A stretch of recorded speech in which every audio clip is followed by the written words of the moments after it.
So on the basis of my work experience across industries, एक सच मैं आपको ज़रूर बताना चाहूँगा कि 70 to 80% of your work success ये इस बात पे डिपेंड करता है कि how you deal with people.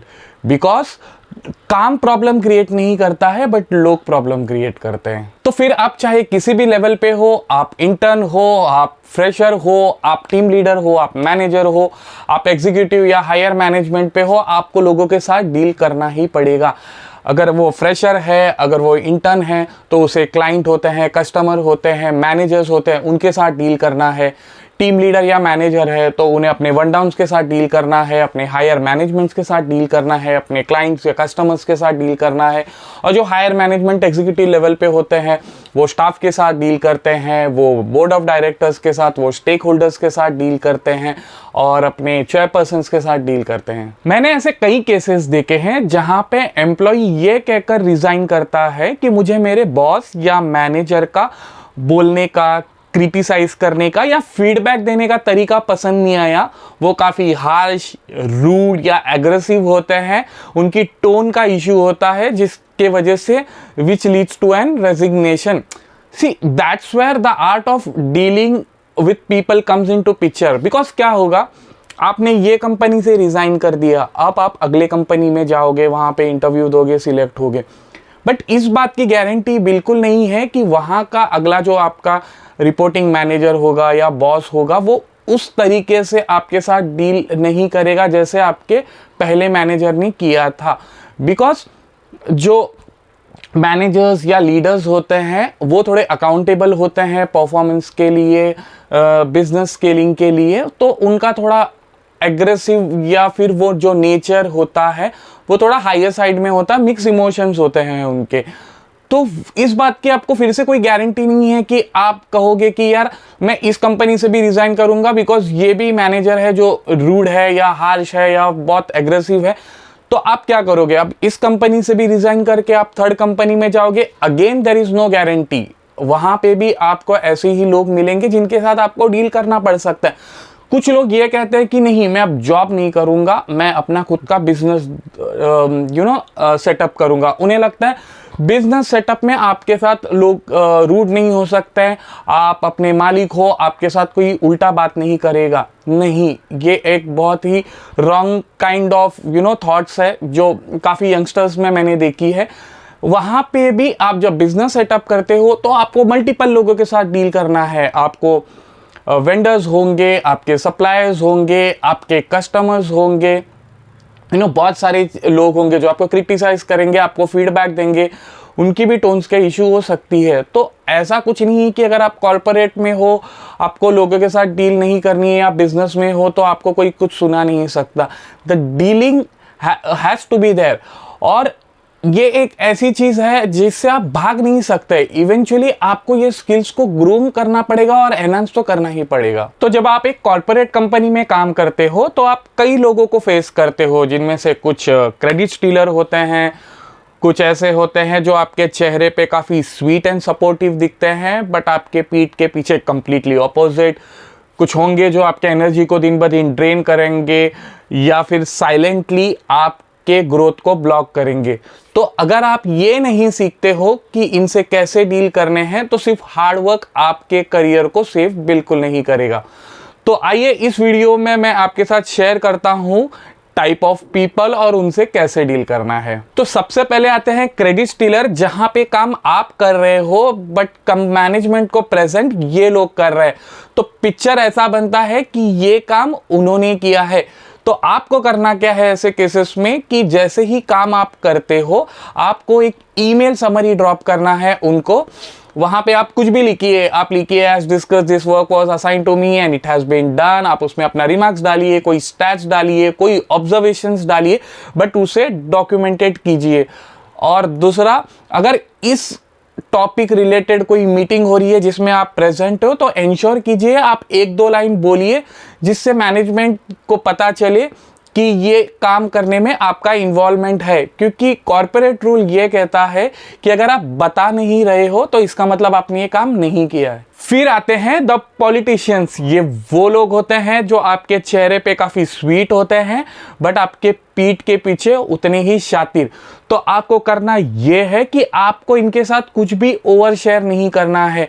ये पूछेंगे आपको आपके फैमिली के बारे में, आपके पर्सनल लाइफ, आपका एम्बिशन, आपका गोल, आपके फाइनेंसेस, तो आपको इनको कुछ भी नहीं बताना है, क्योंकि हो सकता है ये सारी चीज़ों या इंफॉर्मेशन को आपके ही अगेंस्ट यूज़ करे।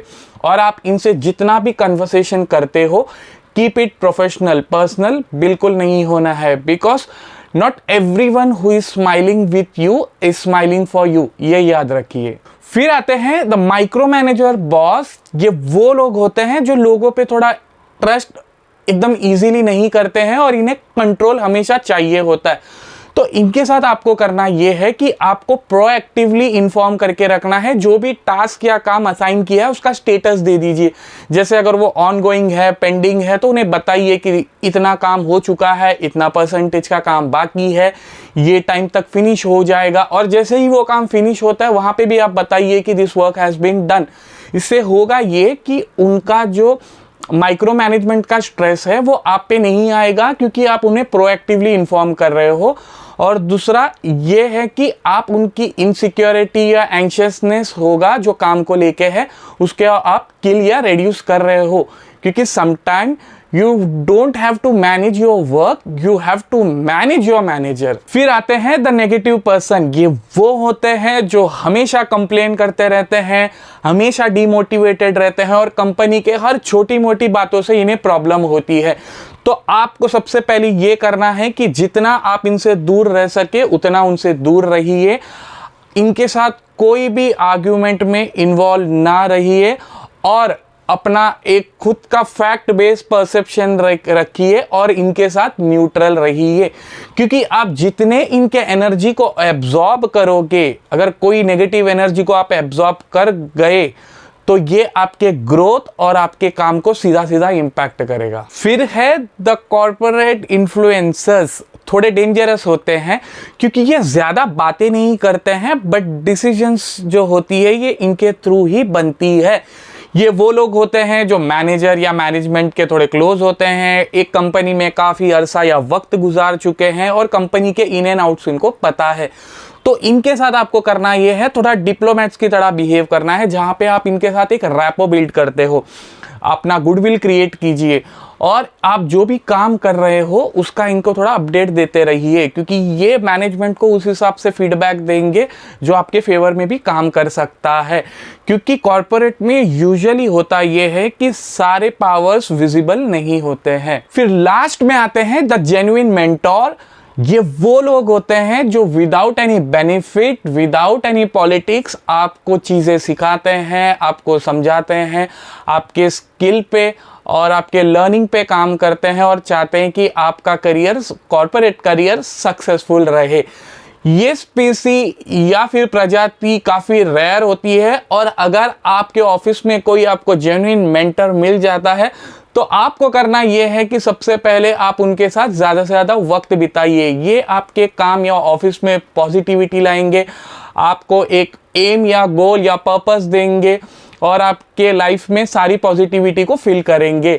दूसरा आपको ये करना है, आप इनसे लगातार या फिर मैक्स टू मैक्स क्वेश्चन पूछिए, अपने डाउट्स को क्लियर कीजिए, आपके काम में क्लैरिटी लाइए और जितना हो सके उतना एग्रेसिव लर्निंग कीजिए। क्योंकि हो सकता है ये आप कभी भी कंपनी को हो गया इनका काम, इन्हें कोई बेटर अपॉर्चुनिटी मिली तो ये निकल सकते हैं। तो आप इंश्योर कीजिए कि आप जितना जल्दी हो सके इनसे चीज़ें सीख लीजिए, स्किल सीख लीजिए, क्योंकि आपका एक बेटर मेंटोर आपके करियर को 3x to 5x स्पीड में बढ़ा सकता है। सो कुछ गोल्डन रूल्स जो आपको हमेशा याद रखना चाहिए कि आपको पहले तो ऑफिस में इमोशनल नहीं बट आपको स्ट्रेटेजिक बनना है। क्योंकि अगर आपका इमोशनल कोशेंट अगर ज़्यादा होगा तो वो शायद आपके फेवर में ना जाए, इसलिए आपको स्ट्रेटेजिक ही रहना चाहिए। आप अपने पर्सनल लाइफ को ओवर शेयर नहीं कीजिए, फिर वो आपके कंपनी, वो आपके कलीग्स हो, आपके मैनेजर्स हो या कोई भी हो, आपका पर्सनल लाइफ को अपना एकदम पर्सनल रखिए, उसके बारे में कोई भी डिटेल्स को शेयर नहीं कीजिए।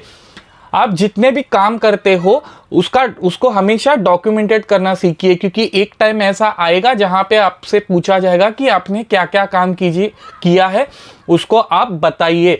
तो इंश्योर कीजिए कि आप ईमेल समरी भेज रहे हो, आप बिजनेस रिपोर्ट्स भेज रहे हो, या जो भी काम दिया है उसका मिनट्स ऑफ मीटिंग सारा कुछ आप मेंटेन कर रहे हो। बिकॉज डॉक्यूमेंटेड जब तक आपके काम रहेगा, आपके पास चीज़ें विजिबल रहेंगी, आप अपने काम की विजिबिलिटी बता सकते हो। Respect everyone but trust selectively.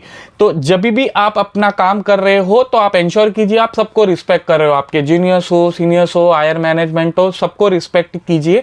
But आपका काम आपकी अकाउंटेबिलिटी है, तो इसके लिए आप अपनी डिपेंडेंसी मत रखिए और इंश्योर कीजिए कि आप इजीली किसी पे ट्रस्ट नहीं करो कि अरे यार मैंने उसको बोला था वो कर देगा, या फिर मैंने उससे एक्सपेक्ट किया था कि वो कर देगा। नो, अजम्पशंस पे मत रहिए।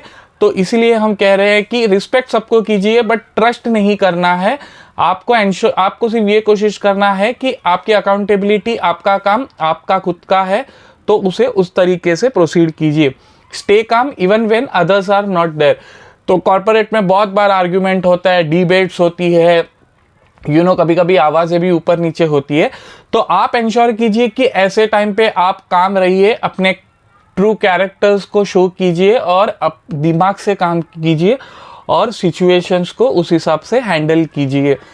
तो इंपॉर्टेंट ये है कि कॉर्पोरेट आपका कोई फैमिली नहीं है, ये एक प्रोफेशनल गेम है जो आपको एक सही तरीके से खेलना है। तो अपॉर्चुनिटी आपने इसीलिए नहीं लूज की क्योंकि आप कैपेबल नहीं थे, बट इसीलिए लूज हुई है क्योंकि आपने ठीक से लोगों को मैनेज नहीं किया। So skills will get you hired but people skills will decide कि आप कितना लंबा जाओगे। सो ऐसे ही इंफॉर्मेटिव वीडियोस के लिए मुझे फॉलो जरूर करें।